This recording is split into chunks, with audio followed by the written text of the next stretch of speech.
Bloody noses. Along with my confident heart, there was more healing to do. Like I said in the beginning of my story, healing doesn't quite come in organized steps, and apparently I had another layer to peel back. When I was a little girl, I used to get bloody noses like it was nobody's business. They were so bad I thought I was dying. Not just blood, but clots of gooey red and black matter would come pouring out of my nose and my mouth as well. It was scary, and usually I was alone when they happened. As I got older, they stopped coming as frequently and weren't as intense, but they still visited me from time to time. It would bring me back to that worried feeling I had as a child. A few years back, I looked up bloody noses in my Bible, You Can Heal Your Life. It wasn't really a surprise that the psychosomatic emotional bloody noses were coming from feeling unrecognized and unnoticed, crying for love, which made me cry even more. The new thought pattern or affirmation that replaces it: I love and approve of myself. I recognize my own true worth. I am wonderful. Mama Hay was right once again. The bloody noses eventually stopped. I haven't had one in years, until just recently as I was writing my book. Am I ever going to believe that I am truly loved? Memorial Day weekend, 1 year later. I woke up on May 30th and couldn't move my neck. I didn't do anything to hurt it. It came out of the blue. I haven't felt that much pain in my neck ever, even with all the neck issues I had experienced. I had to wear a neck brace, the pain was so bad. If I moved my head slightly the wrong way, a searing pain caused me to stop dead in my tracks. The pain was paralyzing, and I was steeped in fear.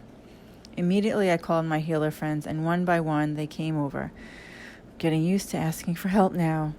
The first 2 days, nothing really worked. I received acupuncture, MFR massage, Reiki, chakra cleansing, chiropractic, more Reiki, yoga therapy, Phoenix rising, more Reiki, more massage.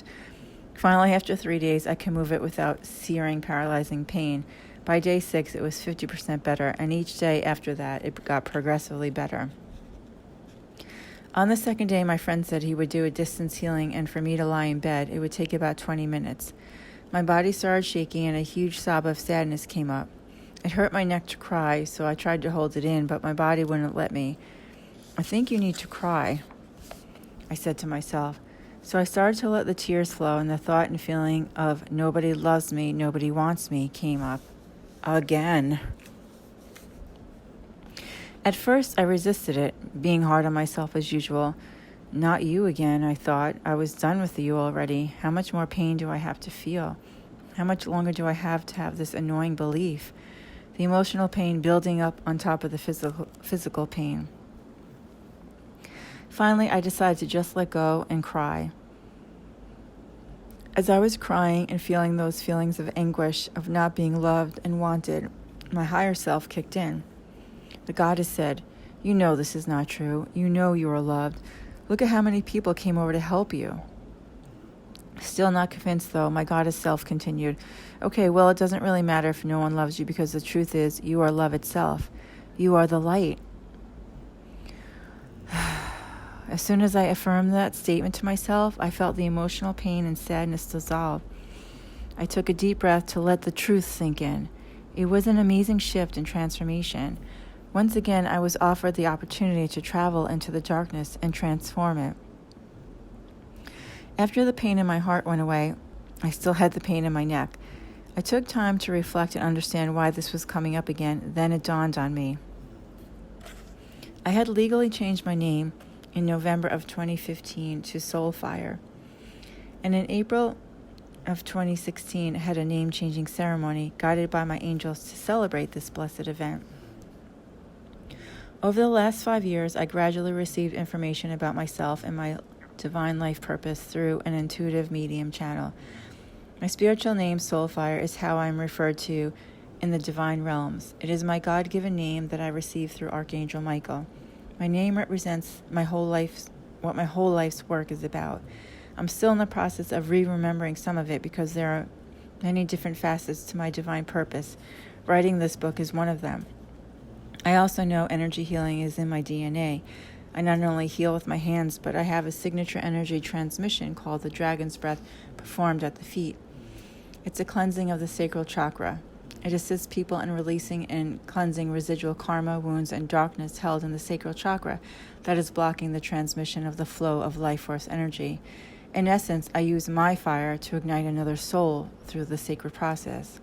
I, or my God self, activated it on myself and my human self through Dana, the channel, on December 21st, 2015, and was told it was the final part of the series of synchronized movement that I'm supposed to remember that will help people heal as they awaken to the truth of who they are.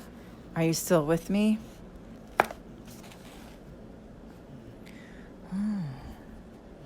I decided I wanted to legally step into the vibration of this name and become soul fire on every level. It was time to own my truth and my light. It was a unique celebration. I don't know of anyone else having an event like this.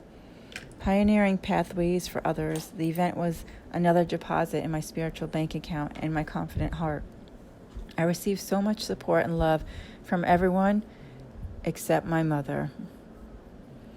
I woke up a few days later only to find on Facebook, nonetheless, a not-so-flattering letter my mother wrote to me and made public. I only knew about it because my sister chimed in and added her negative 2 cents to the comment thread and tagged me. While social media can be a wonderful tool to connect and share in the positive love, it can also be a source of drama, which I choose not to participate in. There's no need to include the letter and the comments. I'd much rather forget about them. Still, I was so shocked I couldn't read it at all.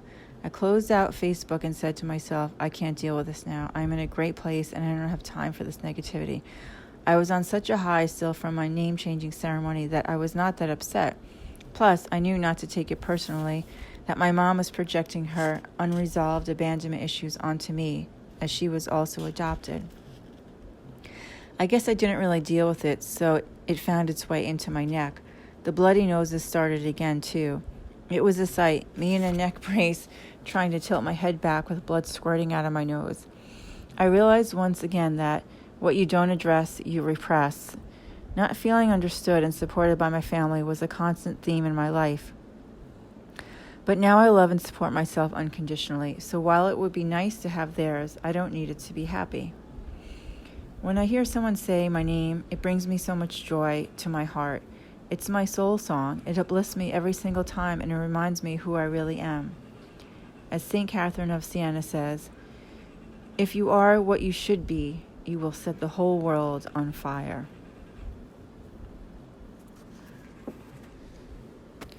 You know you are making progress when you can look back, or better yet, during, and be grateful for everything that happens, even the things you don't like, and bless them. That's true self-mastery. I'm still working on that one, but getting better.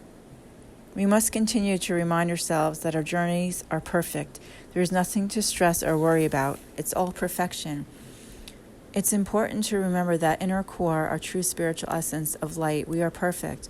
Our imperfections are only the result of our forgetfulness of who we really are.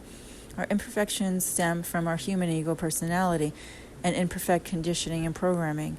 The highest reality is that we are perfect, whole, and complete as is.